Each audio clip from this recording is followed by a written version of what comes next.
Grendel by John Gardner. Chapter 11. I am mad with joy. At least I think it's joy. Strangers have come, and it's a whole new game. I kiss the ice on the frozen creeks. I press my ear to it, honoring the water that rattles below, for by water they came. The icebergs parted as if gently pushed back by enormous hands, and the ship sailed through, sea-eager, foamy-necked, white sails riding the swan road, flying like a bird. Oh, happy Grendel! 15 glorious heroes, proud in their battle dress, fat as cows. I could feel them coming as I lay in the dark of my cave. I stirred, baffled by the strange sensation, squinting into dark corners to learn the cause. It drew me as the mind of the dragon did once. "It's coming," I said. More clearly than ever I heard the muffled footsteps on the dome of the world, and even when I realized that the footsteps were nothing but the sound of my own heart, I knew more surely than before that something was coming. I got up, moved past stone icicles to the pool in the sunken door. My mother made no move to prevent me. A whale passed, long dark shadow 2 miles out. The sky grew light at my back. Then I saw the sail. I was not the only one who saw them coming.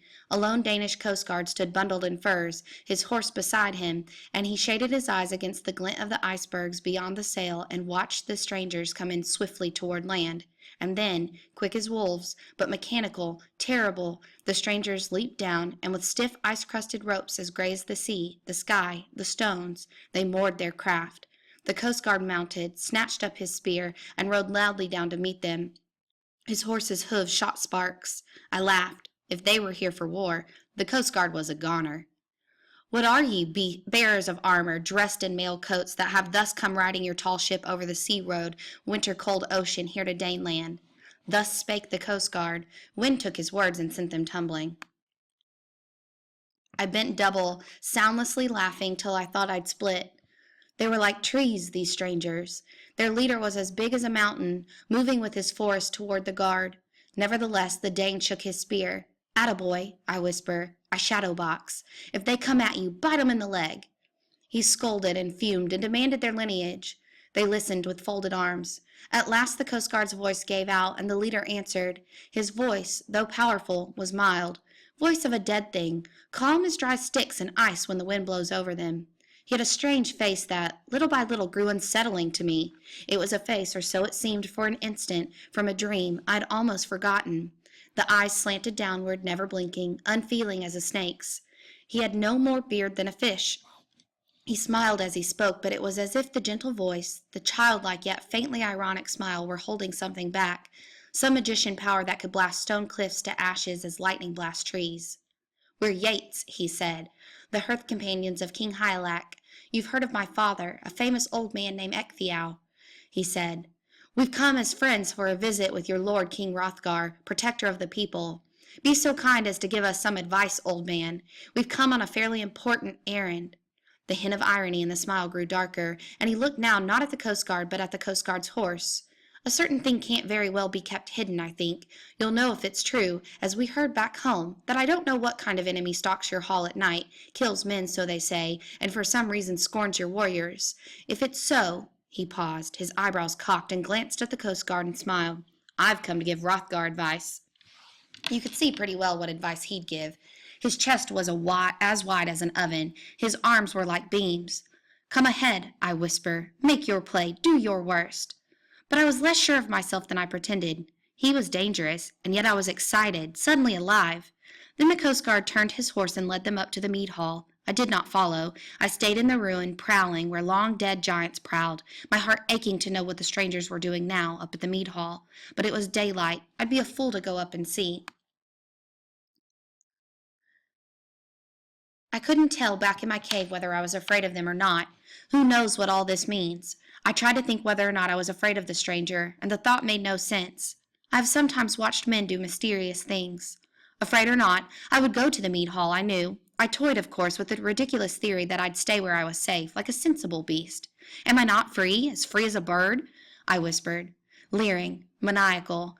I've seen. I embody the vision of the dragon. Absolute, final waste. I saw long ago the whole universe as not my mother, and I glimpsed my place in it, a whole. Yet I exist, I knew. Then I alone exist, I said. It's me or it. What glee, that glorious recognition. The cave, my cave, is a jealous cave, for even my mamma loves me not for myself, my holy specialness, but for my sonness, my possessedness, my displacement of air is visible proof of her power. I have set mamma aside, gently picking her up by the armpit as I would a child, and so have proved that she has no power but the little I give her by momentary whim. So I might set aside Hrothgar's whole kingdom and all his things if I did not, for sweet desire's sake, set limits to desire. If I murdered the last of the Scyldings, what would I live for? I'd have to move.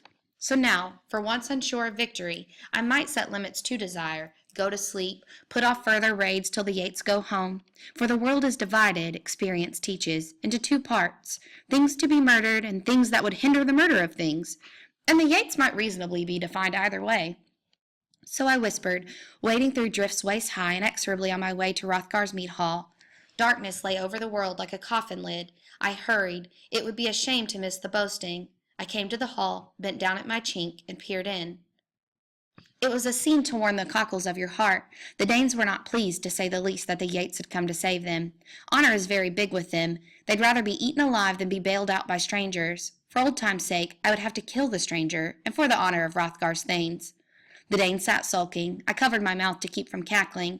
The king presided, solemn and irritable. He knew that his thanes couldn't handle me alone, and he was too old and tired to be much impressed, however useful it might be to his kingdom, by their fathead ideas of honor. Then up spoke Ungferth, Ecglaf's son, top man in Hrothgar's hall. You may have had successes I haven't heard, but wait up for Grendel for one night's space, and all your glorious successes will be done with. The Danes applauded. The stranger smiled on, his downward slanting eyes like empty pits. I could see his mind working, stone cold, grinding like a mill wheel. When the hall was still, he spoke, soft-voiced, his weird gaze focused nowhere. Ah, friend Ungferth, I am stronger in the ocean than any other man alive. I swam for 5 nights, and then a storm came up, icy wind from the north, black sky, raging waves. The turmoil stirred up the sea monsters. One of them attacked me, dragged me down to the bottom where the weight of the sea would have crushed any other man.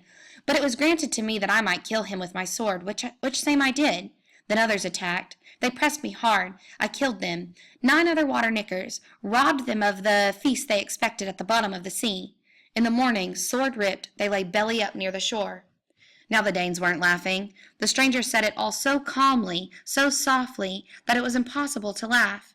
He believed every word he said. I understood at last the look in his eyes. He was insane. Even so, I wasn't prepared for what came next. Nobody was. Solemn, humorless, despite the slightly ironic smile. He suddenly cut deep. I don't recall hearing any glorious deeds of yours, Ungferth. The hall was numb. The stranger was no player of games. And yet he was shrewd, you had to grant. Whether or not they believed that his wild tale of superhuman strength, no thane in the hall would attack him again and risk the slash of that mild, coolly murderous tongue. Old King Hrothgar, for one, was pleased. The madman's single-mindedness would be useful in a monster fight. Again I found something peculiar happening to my mind. The harder I stared at his gleaming shoulders, the more uncertain I was of their shape. The room was full of a heavy, unpleasant scent I couldn't place. The queer little spasm of terror passes. Except for his curious beardlessness, there is nothing frightening about the stranger. I've broken the backs of bulls no weaker than he is. Heroism is more than noble language, dignity.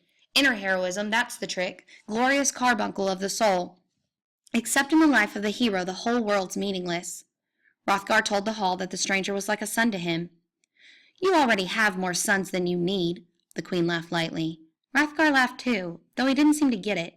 The stranger smiled on, but closed his eyes.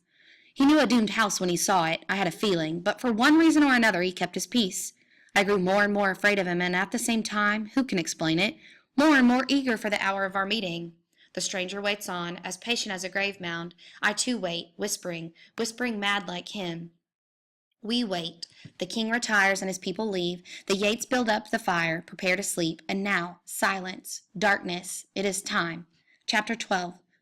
I touch the door with my fingertips, and it bursts for all its fire-forged bands. It jumps away like a terrified deer, and I plunge into the silent, hearth-lit hall with a laugh that I wouldn't much care to wake up to myself. I am swollen with excitement, bloodlust, and joy, and a strange fear that mingle in my chest, like the twisting rage of a bonfire. They're all asleep, the whole company. I can hardly believe my luck, and my wild heart laughs, but I let out no sound. Swiftly, softly, I will move from bed to bed and destroy them all, swallow every last man. I am blazing, half crazy with joy. For pure, mad prank, I snatch a cloth from the nearest table and tie it round my neck to make a napkin. I delay no longer. I seize up a sleeping man, tear at him hungrily, bite through his bone locks and suck hot, slippery blood. He goes down in huge morsels, head, chest, hips, legs, even the hands and feet. My face and arms are wet, matted. The napkin is sopping. The dark floor steams. I move on at once and I reach for another one, whispering, whispering, chewing the universe down to words. And I seize a wrist. A shot goes through me. Mistake. It's a trick. His eyes are open. Were open all the time, cold-bloodedly watching to see how I work. The eyes nail me now as his hand nails down my arm. I jump back without thinking. Now he's out of his bed, his hand still closed like a dragon's jaws on mine. Nowhere on Middle Earth, I realize, have I encountered a grip like his. My whole arm's on fire, incredible searing pain. It's as if his crushing fingers are charged like fangs with poison. I scream, facing him, grotesquely shaking hands. Dear long-lost brother, kinsman Thane. And the timbered hall screams back at me. I feel the bones go, ground from their sockets. And I scream again. I am suddenly awake. The long, pale dream, my history falls away. The mead hall is alive, great cavernous belly, gold-adorned, blood-stained, howling back at me, lit by the flickering fire in the stranger's eyes. He has wings. Is it possible? And yet it's true. Out of his shoulders come terrible, fiery wings. I jerk my head, trying to drive out illusion. The world is what it is and always was. That's our hope, our chance. Yet even in times of catastrophe, we people it with tricks. Grendel, hold fast to what is true. Suddenly darkness. My sanity has won. He's only a man. I can escape him. I plan. I feel the plan moving inside me like thaw-time waters rising between cliffs. When I'm ready, I give a ferocious kick. But something's wrong. I have fallen. Slipped on blood, he viciously twists my arm behind my back. By accident, it comes to me. I have given him a greater advantage. I could laugh. And now something worse. He's whispering spilling words like showers of sleet, his mouth 3 inches from my ear. I will not listen. His syllables lick at me, chilly fire. His syllables lick at me, chilly fire. His syllables lick at me, chilly fire. His syllables lick... As you see it, it is. While the seeing lasts, dark nightmare history, my promise. Time is the mind. By that I kill you. I do not listen. I am sick at heart. I have been betrayed before by talk like that. The stranger's companions encircle us, useless swords. I could laugh if it weren't for the pain that makes me howl. If you win, it's by mindless chance. Make no mistake. First you tricked me and then I slipped. Accident. He answers with a twist that hurls me forward, screaming. The thanes make way. I fall against a table and smash it, and wall timbers crack. Nevertheless, it was by accident that he got my arm behind me.